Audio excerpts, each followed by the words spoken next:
Tingin lang tayo dito. Ayun, sa kabila. Ito. Ito. Ayan. Isa. Dalawa. Tatlo. Ayun, yung isa. Pero dito tayo papasok. Dito kasi ako madalas may nakikita mga minor na nagtatambay. Ako, meron na naman mga minor dito. Dito sa madilim na lugar. Dito sila nagtatambay. Ito pa isa, oh. Ayun, meron nga dalawa, oh. Ito. Mga minor. Naku, positive na naman.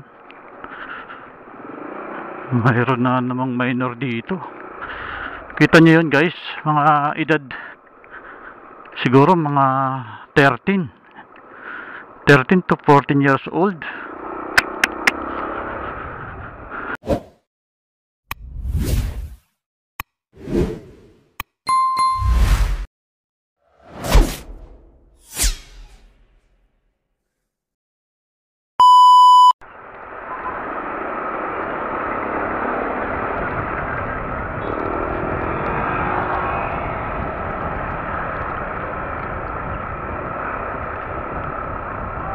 Alright, so nandito tayo ngayon sa naglulungga ang mga bugaw. Ayan, oh, sa kabila. Ayan.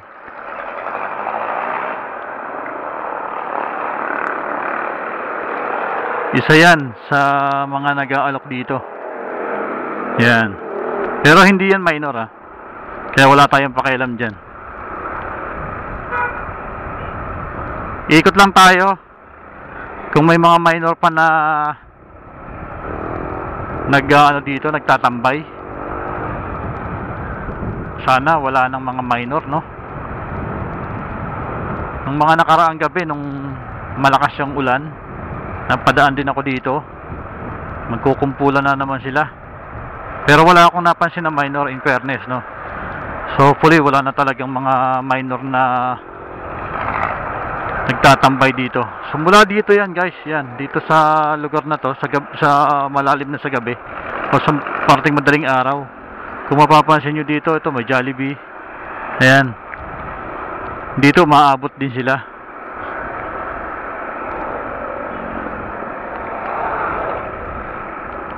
Tingin lang tayo dito. Ayun, sa kabila. Ito. Ayan. Isa. Dalawa. Tatlo. Ayun, yung isa. Pero dito tayo papasok. Dito kasi ako madalas may nakikita mga minor na nagtatambay. Ako, meron na naman mga minor dito. Dito sa madilim na lugar. Dito sila nagtatambay. Ito pa isa, oh. Ayun, meron nga dalawa, oh. Ito. Mga minor. Naku, positive na naman. Mayroon na namang minor dito. Kita nyo yun, guys. Mga edad siguro mga 13 to 14 years old.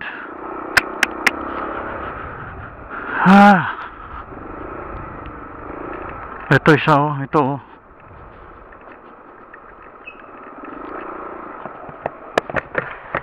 Kasi ito ba ito? Bakit po? Wala, may hinahanap kasi ako, eh. Ha? May hinahanap ako Nakano? na tropa. Dito ba yung may yung may nag-aalok ng ng babae? Ako yun, eh. Ay, ikaw ba yun? Ikaw ba yun? Bakit kaya magulong ka? Ha? Labas ka ba? Ano na? Labas? Hindi ko alam, eh. Wala kasi akong alam, eh. Meron lang tropa na nagsabi sa akin, eh. Ano? Meron lang nagsabi na tropa Na ano? na meron daw dito. Ako nga. Ikaw mismo? Ilan taon ka na? 18. 18? Yan o, meron. Babayaran mo na lang. Ano na? Bitan mo. Ano na? Meron din dyan. Bayaran mo na lang. Ay, yung kasama mo. Dito lang yun. Di ba dito ka lang? Di ba dito ka lang? Di ba dito ka lang? Pero pag ikaw, magkano? 500. 500? Ay, bakit? 600. 600? Ilang oras yun? Pag ano, pag... Ha? May oras? Noos ba? 9:26. Ha? 9:26. Pag umabot ng 10, 1K na yun. 10:01. 10:01. Bakit ano? Buti Oras namin kasi dito, ano, Pero buti pinapayagan kayo ng ano, may magulang ka pa? wala na. Wala na? Taga saan ka? Wala na. Sa tabi-tabi. Ha? Iipon ng makakain. Nag-iipon ng makakain. Ano yun? Lagi nyo ginagawa yan? Pag nakapag-book ka ng isa, naka-vlog yan mo. Hindi, wala to. Sana to? Nailaw. Pagka nag-ano ako? Pag nakapag-book ka ng isa, 5 araw na yun. Tapos yun, sa 5 araw na yun, lalabas ka ulit. Ito na. Palabas ka ba? Ibig sabihin, pag nag-book ka sa isang gabi, pang 5 araw nyo ng budget yon. Ganon? Pag 1K, 10 araw yun. Pero bata ka pa, buti hindi... Iya, walang delikado. Ha? Walang delikado. Hindi ka natatakot pag ganon? Eh, paano kung halimbawa, gahasain ka ng mga lalaki na nag-ano sa iyo? Abo, hindi nila kaya kamo ako. Hindi, kasi delikado kasi mga babae kayo, tapos mga bata pa. Ganito kami dito sa baryo namin. Pero taga dito lang kayo. Kasi delikado yung ginagawa nyo, baka mamaya salbahihin kayo, mamaya gahasain kayo, tapos itakas kayo, di ba? Hindi kayo natatakot? Tapos Pero wala ka ng nanay, wala ka ng magulang. Mga kapatid? Wala rin. kalat-kalat na kami. Nakalat-kalat lang kayo? Kawawa naman yung... Hindi, kasi baka mamaya maano kayo, dapat nag-iingat din kayo. Huwag na kuha ka na. Ha? Pangkain? Ha? Ano? Gano'n ka ba ng pabok mo? Hindi. Anong ginawa niyo? Di naman. Oh.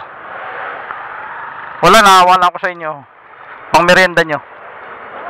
Mag-iingat kayo ha. Kasi sa ginagawa nyo, mga bata pa kayo, baka Diyan, meron na dyan. Hindi okay lang kasi yung matatanda eh. Kayo kasi mga bata pa. Alam ko wala ka pang 18 eh. 18 na po. Hindi halata. Siguro mga tansya ko, mga 13, 14. 18 na po ako. Ano ako eh.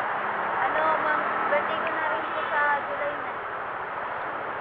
Hindi ako naniniwalang 18 ka. Sobrang bata mo pa. Ikaw mga 11 ano?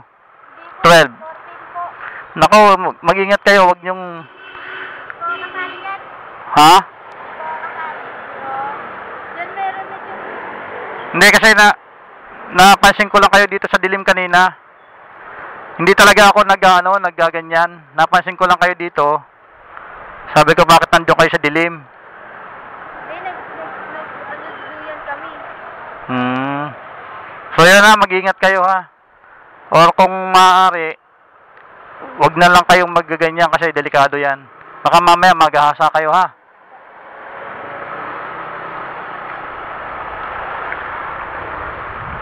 Wawa mga bata. Mga minor. Sobrang bata pa. 18 yung sinasabi niyang edad, pero sa tansya ko wala talaga siyang 18. Parang nasa 14 lang or 13, 14 naglalaro siya or 15. Sobrang bata pa. hindi ito yung mga nakaraan eh. Iba tong mga bata na to eh. Iba to, hindi ito yung mga napapansin ko dyan ng mga nakaraang buwan. Tapos yung nasa kabilang gilid, yun yung mga parang matatanda na. Tapos yung dalawang yun, so kung mapapansin nyo dun sa conversation, nagtanong lang ako, nagkunwari lang ako na may hinahanap na mga nag-aalok. So yun, agad walang pakundangan na sinabi niya na siya yun. Sabi niya, ako yun. 'Di ba? Parang proud na proud sila na sila yung nagbebenta doon o nag-aalok ng aliw. So nakakaawa kasi nga tulad nga ng mga sinasabi ng ating mga viewers na dala ng kahirapan. Oo, talagang totoo, dala ng kahirapan.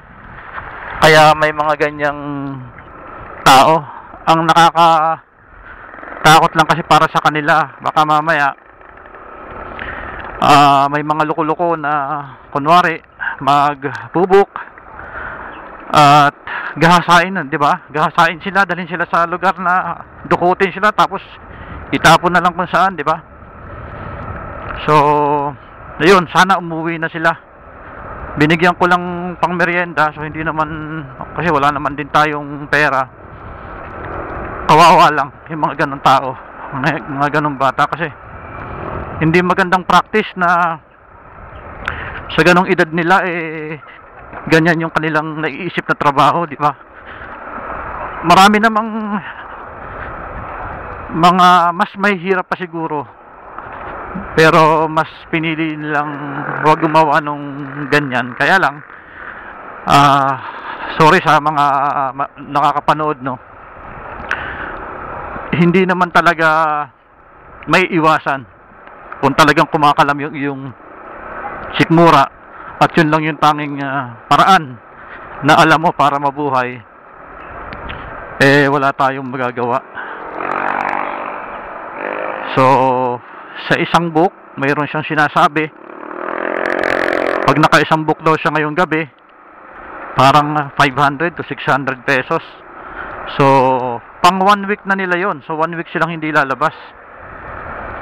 Tapos kung makaka 1,000 naman sila, yun na yung pang 2 weeks naman. Good for 2 weeks naman siya,